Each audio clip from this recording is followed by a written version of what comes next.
Check. Can you hear me properly?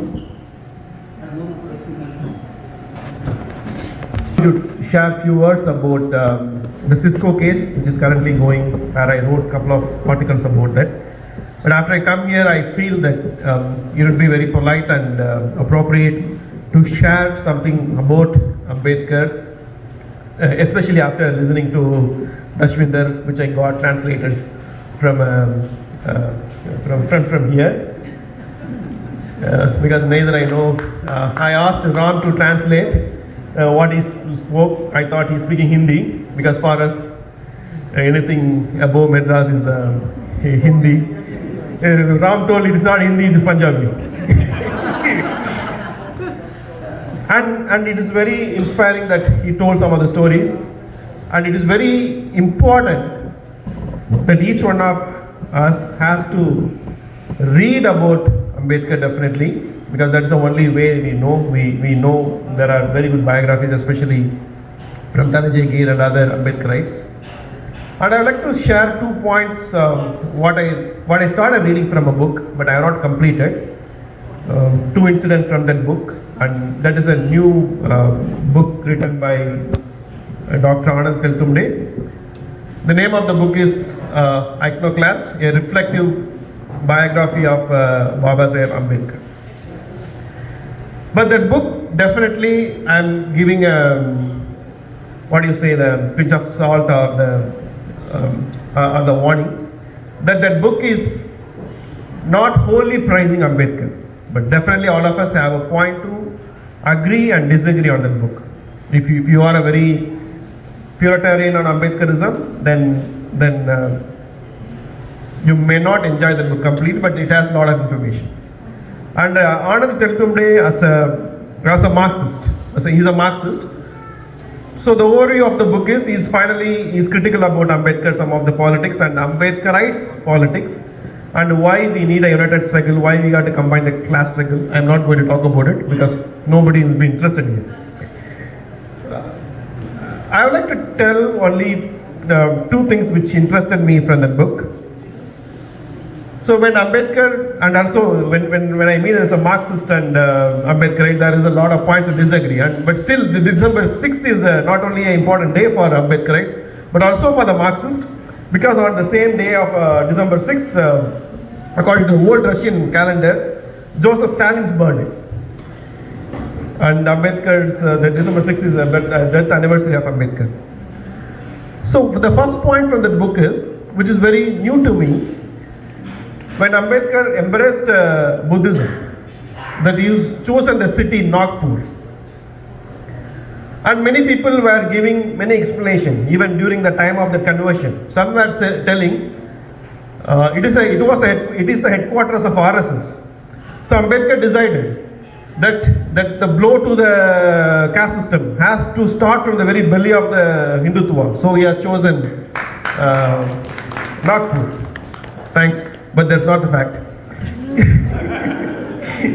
It may be the fact, but what the reason Ambedkar was giving was that Nagpur was the place, mystically also, historically, that the homeland of Nagas, who challenged the Aryans in a great battle in Nagpur, and Ambedkar says they defeated. Ambedkar always have this very close affinity with the Nagas. Ambedkar definitely rejected the racialization of the caste theory. Ambedkar didn't agree that it is the Aryans who invaded and introduced race, the caste. Ambedkar is against. But still Ambedkar says, what is the original language of the Nagas, is it Dravidian and all. So Ambedkar says, I have chosen this place because that is the original place of the Nagas, and that's why Ambedkar, the predict or the hypothesis that the name Nagpur came. So that's the first interesting part from the book. Why I'm telling is, definitely it's new information, that's why I'm interested to share. But next thing, what I disagree with Anand in a particular thing, which is very shocking. Not only disagree, it's very shocking. I appreciate Anand Teltumde for his reverberating and in-depth knowledge. But also, when you are presenting a truth, It's not only merely a truth, but what kind of impact it has to have. So all of us came and greeted each other with Jai Bhim. Even I started with Jai Bhim, especially after I come to the US. Started mixing with a lot of friends from the non-Tamil background. And it is very unfortunate, in the chapter of the iconization of Ambedkar, where Ambedkar very much revered, we are building Ambedkar as a revered figure, which Anand Teltumbde definitely disagrees. And he gives a nice narration how this term, the Jai Bhim, was introduced, which is okay, but what I disagree is how he comparing it. I will read it rather than telling you.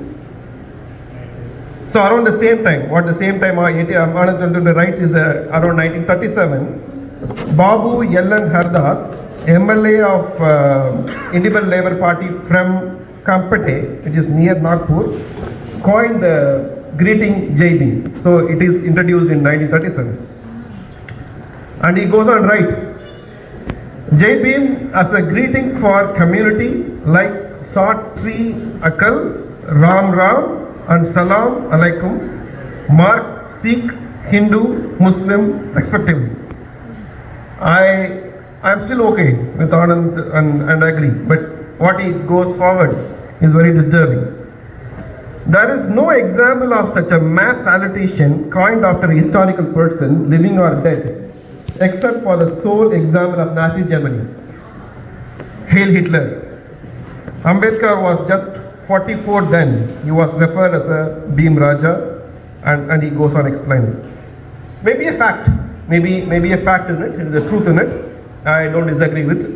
But I don't think when you are writing a biography in a time of where the Hindutva is reviving to the scale that they not only threaten to the democracy in India but all over the world, where the people from the oppressed caste were looking for some iconic figure for as per the inspiration, and the Jai Bhim is the one which is uniting them across India and also across the world. Why I'm telling, I never said Jai Bhim until I was in Tamil Nadu or India. So even there is an element of truth in it. I don't agree with Anand Teltumbde to document it. You can write in a talk or you can share with the friends. So I will stop here with the 80s one, and I will come to the main point of my given request, that is talk about the Cisco case very quickly, 2-3 minutes, not more than that.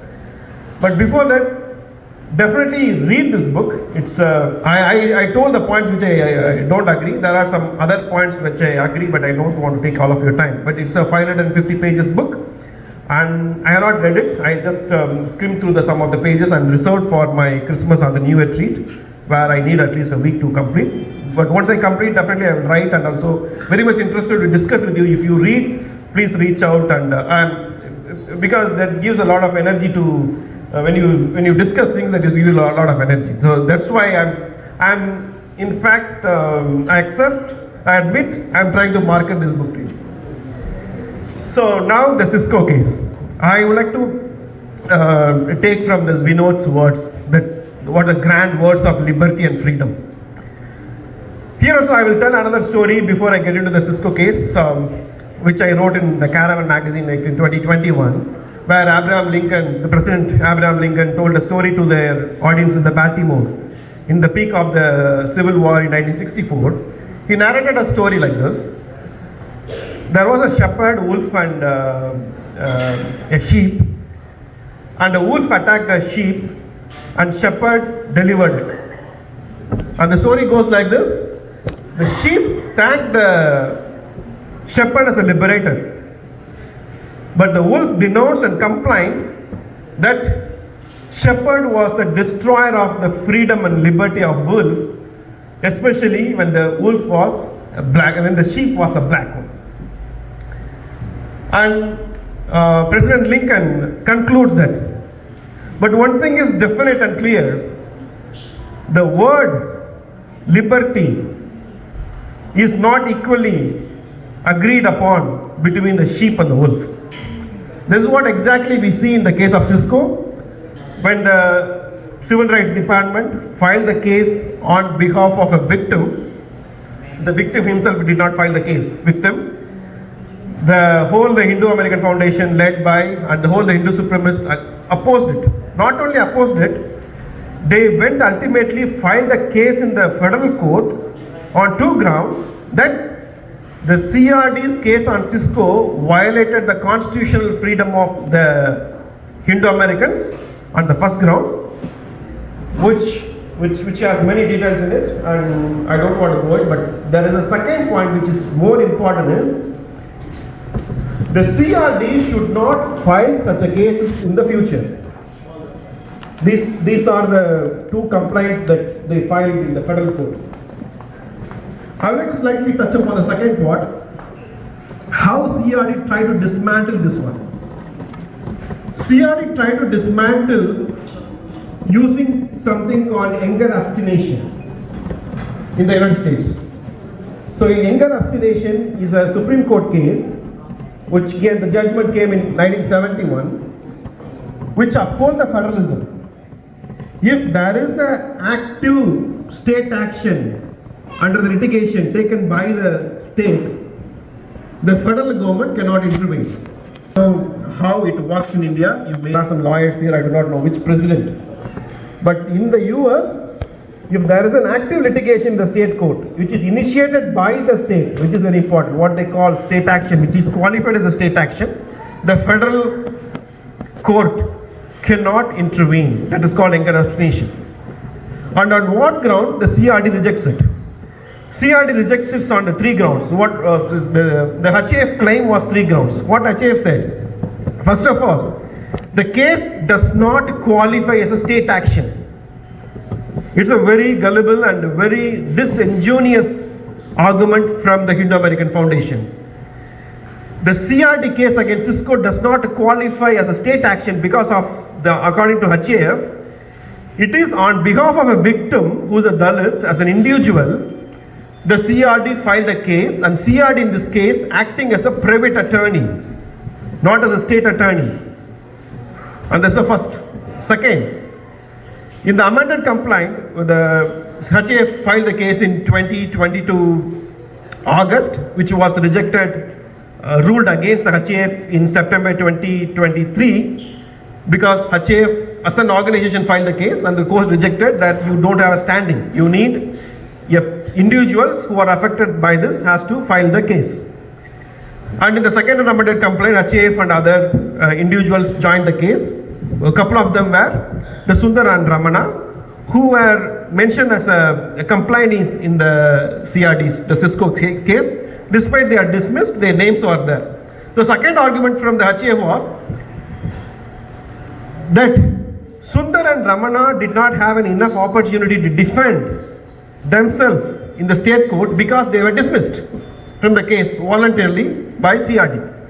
And the third point was HAF itself tried to join as a petitioner in the Cisco versus CRD, and the court ruled against it. So these were the three HAF's arguments.